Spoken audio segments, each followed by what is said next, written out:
Сегодня очередной выпуск самых актуальных и чрезвычайных новостей о антикоррупционном комитете Никиты Михалкова и его работе. Организация по борьбе с преступностью и коррупцией во главе с Никитой Михалковым, которая насчитывает в своих рядах 60 сотрудников, известных советских и российских актеров, а также представителей высших эшелонов власти, министра обороны Андрея Белоусова и товарища Бастрыкина, вновь укрепилась новыми членами. В команду Никиты Михалкова вступили 3 известных российских артиста, которые полностью поддерживают действия антикоррупционного комитета и готовы служить на благо Родине и жителей Российской Федерации. Это актеры Сергей Маковецкий, Владимир Ильин и Вадим Андреев. Данные артисты хорошо известны широкой публике и пользуются доверием и уважением среди российского населения.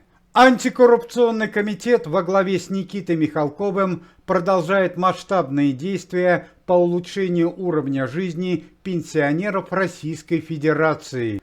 На этой неделе по инициативе антикоррупционного комитета на конфискованные денежные средства у подпольных миллионеров началось строительство 3 бесплатных санаториев для пенсионеров по возрасту Российской Федерации. По данным пресс-службы антикоррупционного комитета, уже весной будущего года данные санатории заработают в Приморском крае, в Алтайском крае и в городе Минеральные Воды.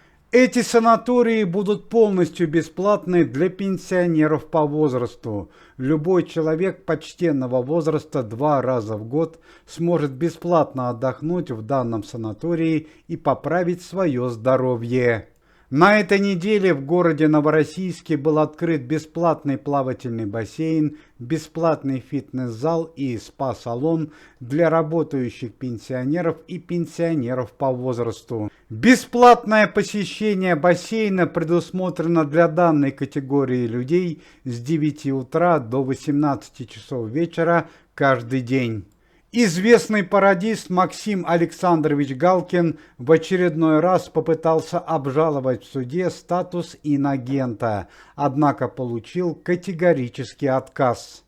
Надо отметить, что причиной признания инагентом Максима Галкина стали многочисленные посты известного юмориста в социальных сетях, в которых он осуждал и критиковал политику России и проведение специальной операции, а также видео с его концертов на политическую тему.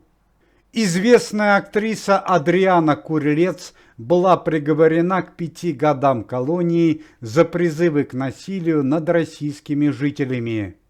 Актриса Адриана Курилец была признана виновной в возбуждении ненависти, а равно унижении человеческого достоинства. Осужденной также запрещено заниматься на протяжении 2 лет коммерческой деятельностью. Отбывать наказание 35-летняя женщина будет в колонии общего режима. Исчисление срока начнется с момента объявления приговора.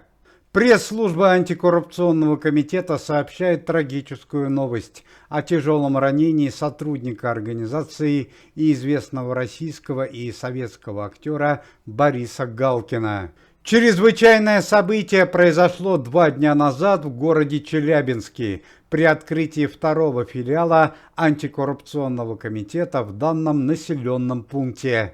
Служебный автомобиль антикоррупционного комитета, в котором находились члены организации, министр обороны Российской Федерации Андрей Белоусов и известные советские и российские актеры Василий Ливанов, Борис Галкин и певец Александр Розенбаум, подверглись нападению, когда автомобиль двигался к зданию мэрии города. Неизвестные преступники обстреляли автомобиль сотрудниками антикоррупционного комитета. В результате нападения погиб служебный водитель Сергей Степушкин, а актер Борис Галкин получил 2 ранения в область правого плеча и левой ноги и на данный момент находится в реанимации данного населенного пункта.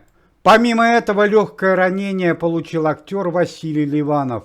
Другие члены организации, министр обороны Андрей Белоусов и певец Александр Розенбаум не пострадали.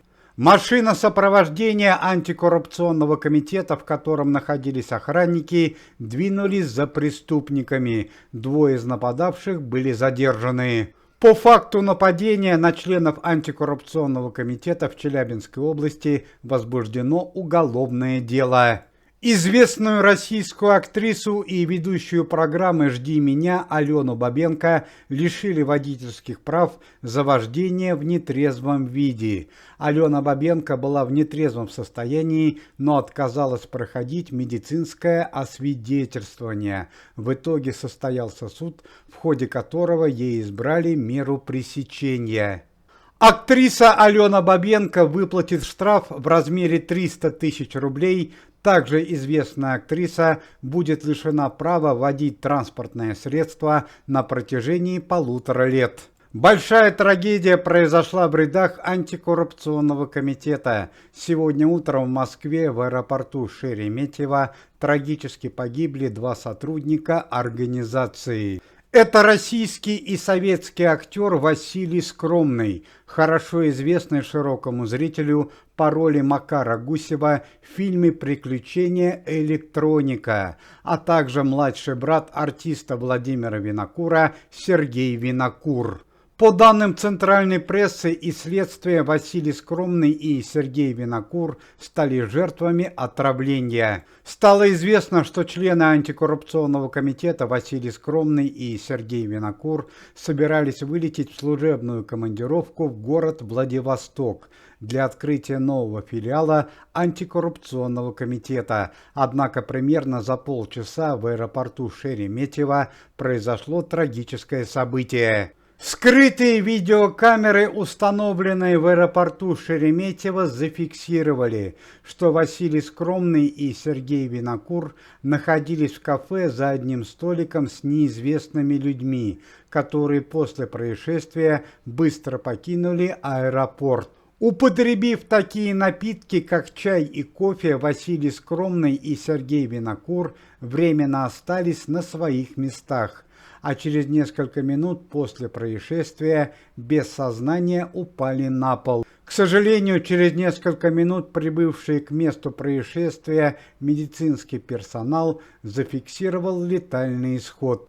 Преступники по горячим следам задержаны не были. На данный момент объявлена операция «Перехват», ведутся следственные работы.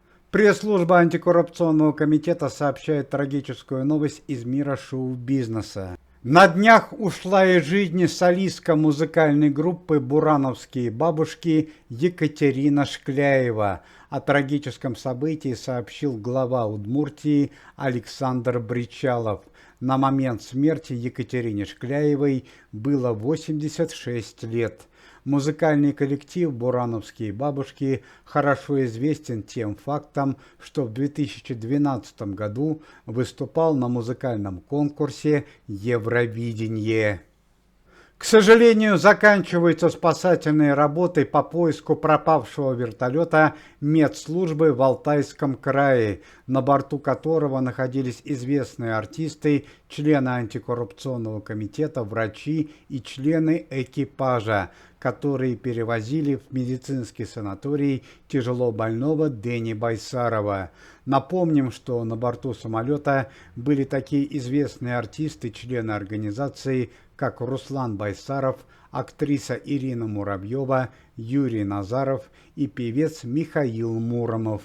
На месте предполагаемой аварии вертолет обнаружен не был. На данный момент осталась последняя надежда, что вертолет мог совершить жесткую посадку в самом глубоком ущелье Горного каньона, где на данный момент и ведутся поиски. Уважаемые зрители, если вы желаете выздоровления членам комитета и поддерживаете их деятельность, то можете поставить лайк под видео и написать поддерживающий комментарий.